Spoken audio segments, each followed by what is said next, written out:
Good afternoon, everybody. This is Dr. Serge. So, one of the questions that I get all the time is about autoimmunity. So, as you may know, autoimmune conditions are more common, more prevalent these days. And so far, there's about 100 different types of autoimmune issues. And medical doctors are a little bit puzzled, a little bit confused about why those conditions are more common. From a functional medicine point of view, we know why people are dealing with more immunity. So today I wanted to focus on diet specifically. There's several different types of factors that can contribute to autoimmunity, but let's start basic. Let's start with the foundation, which is the diet. What you should be eating if you suspect that you're dealing with autoimmunity. So there's two studies that we're going to look at today. The first one is this one. So efficacy of the autoimmune protocol diet for IBD, inflammatory bowel disease, which can be Crohn's disease, could be IBS related, colitis, and so on. And then the other one is efficacy of the autoimmune protocol diet as part of the multidisciplinary supported lifestyle intervention for Hashimoto's. So basically, these two conditions, IBD and Hashimoto's, are rooted in autoimmune issues. Autoimmunes mean that the body, for some reason, started to attack and destroy and kill its own organs. In that case, it's either the colon or the thyroid. It could be your joints, like in RA. It can be the lupus. It can be the spleen, like in the lupus, for example. It can be all parts of the body, all part of the all kind of cells.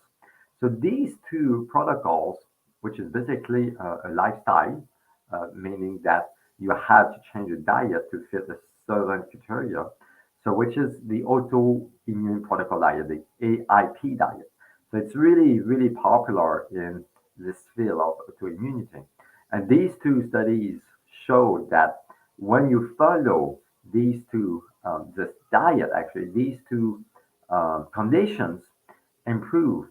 So the patients start feeling better,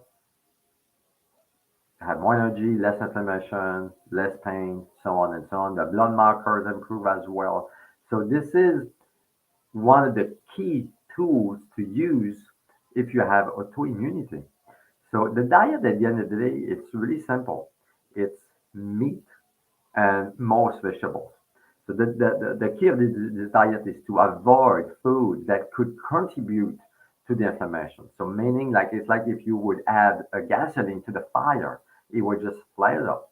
So same thing with these conditions. You have to stop feeding the inflammation, and there's certain foods that are known to just do that.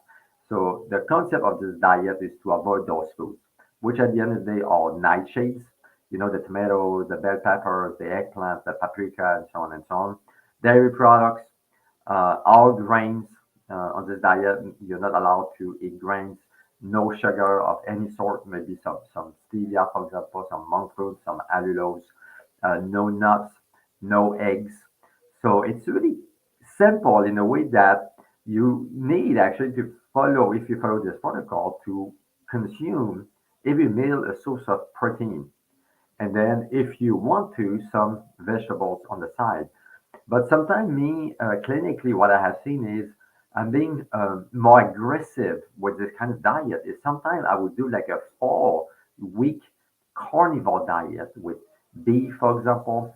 Beef is one of the most hypoallergenic foods you can find. So most people, like 99.999% of people, do not have problem with beef.